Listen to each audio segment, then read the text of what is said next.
আসসালামু আলাইকুম, কেমন আছেন সবাই? আশা করি সবাই ভালো আছেন। আলহামদুলিল্লাহ আমিও ভালো আছি।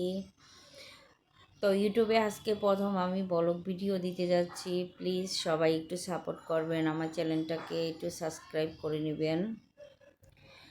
তো আজকে আমি ব্লগটা শুরু করতেছি সকালের নাস্তা দিয়ে। আর হলো সকালের নাস্তা বানাবো, বাইরের পরিবেশটা একটু আপনাদের সাথে শেয়ার করলাম। অনেক বাতাস, অনেক রোদ।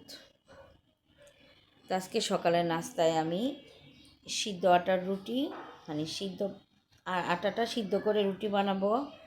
পেঁয়াজ মরিচ কেটে রেখেছি, আলু কুচিয়ে রেখেছি, আলু ভাজি হবে, ডিম ভাজা হবে আর সিদ্ধ রুটি। তো আমি আটাটাকে সিদ্ধ করে নিয়েছি।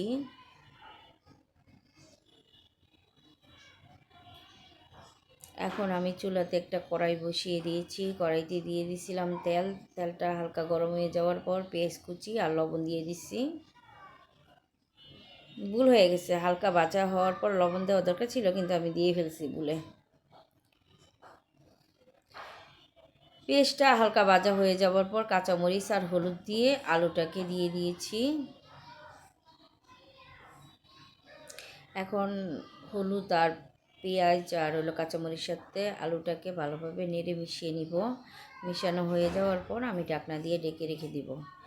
এদিক দিয়ে যে আমি রুটির জন্য যে আটাটাকে কাই করে নিয়েছি বা সিদ্ধ করে নিয়েছি, সেইটাকে ভালোভাবে মথে নিব। যত আটার কাইটাকে যত ভালোভাবে মথা হবে বা ছানা হবে, তত রুটি কিন্তু ফুলবে আর নরম আর সফট থাকবে। এই তো আমি ঢাকনাটা উঠিয়ে একটু আলু ভাজিটাকে নেড়ে দিতেছি। আবার একটু বাইরের পরিবেশ দেখাইলাম। আমি যে বাসাতে থাকি, এই বাসার এখন রান্নাঘরে লাইট লাগে না, অনেক আলো, অনেক বাতাস। হয়তো বা বিল্ডিং উঠতেছে, ওঠার পরেও ততটা আলো বাতাস থাকবে না, সমস্যা নাই। আমি জানলা খুলে রান্না করতে পারি না, জানলা আটকে রান্না করতে হয়, এতটা পরিমাণ বাতাস। তো আবার একটু আলু ভাজিটাকে নেড়ে রেখে দিতেছি, আর এদিক দিয়ে আমি আটাটাকে ভালোভাবে ছেড়ে নিতেছি। প্লিজ সবাই আমার ভিডিওটা ভালোভাবে দেখবেন, নতুন হিসাবে একটু সাপোর্ট করবেন। আলু ভাজিটা হয়ে যাওয়ার পর আমি এখন ধনিয়া পাতা কেটে দিয়ে দিলাম, কারণ আলু ভাজিতে ধনিয়া পাতা ছাড়া একদমই জমে না। কী বলেন আপনারা? কে কে ধনিয়া পাতা খেতে পছন্দ করেন?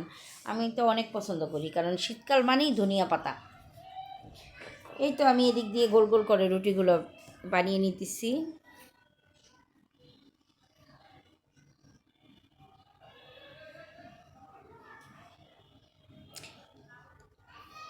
আলু ভাজিটা হয়ে গেছে, ঢাকনা দিয়ে রেখেছিলাম, তার জন্য একটু পানি উঠেছে। তো ওই পানিটাকে একটু চুলাতে বসিয়ে শুকিয়ে নিতেছি।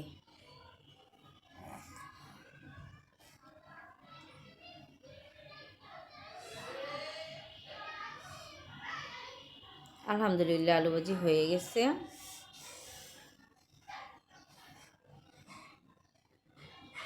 বাইরের পরিবেশটা আজকে এত সুন্দর ছিল যে বারবার আমার ভিডিও নিতে ইচ্ছে করতেছিল, তার জন্য ভিডিও নিলাম। আলু ভাজি শেষ। এখন আমি এক এক করে সবগুলো রুটি বানিয়ে নিব। এই তো আলহামদুলিল্লাহ আমার রুটি বানানো শেষ। এখন আমি রুটিগুলোকে ছেঁকে নিব, তার জন্য চুলাতে একটা ফ্রাই প্যান বসিয়ে দিয়েছি। আর এই চুলাতে তো আলু ভাজি হয়েই গেছে।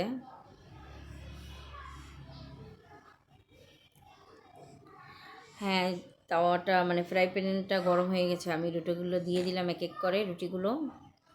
প্লিজ কথাতে একটু ভুল হবে ভয়েস দিতে গেলে, প্লিজ সবাই ক্ষমা দৃষ্টিতে দেখবেন।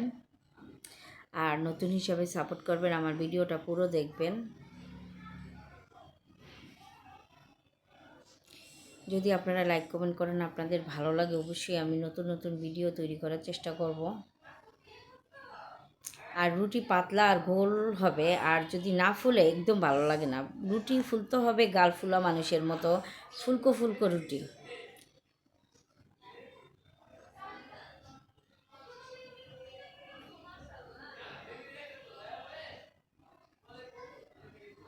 এই যে রুটি ফুলে রুটির গাল ফুলে যাচ্ছে, রুটি ফুলে যাচ্ছে। কিছু কিছু মানুষ কথায় কথায় এইভাবে গাল ফুলায়। আমি এক এক করে সবগুলো রুটি ভেজে নিব।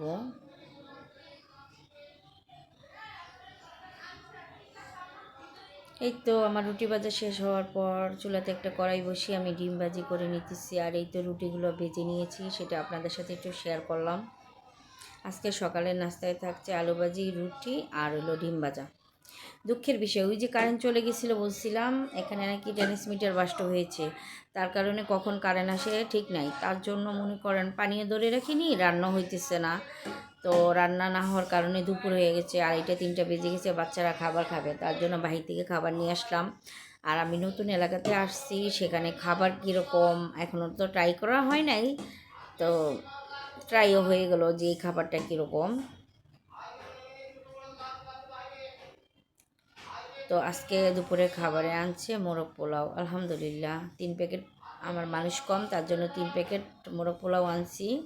1 প্যাকেট বাচ্চার বাবা আর আমার জোহরা খাচ্ছে, আরেক প্যাকেট আমি খাবো, আর 1 প্যাকেট আমার বড় মেয়ে ইসরাত খাবে। তো খাবার আলহামদুলিল্লাহ ভালোই ছিল।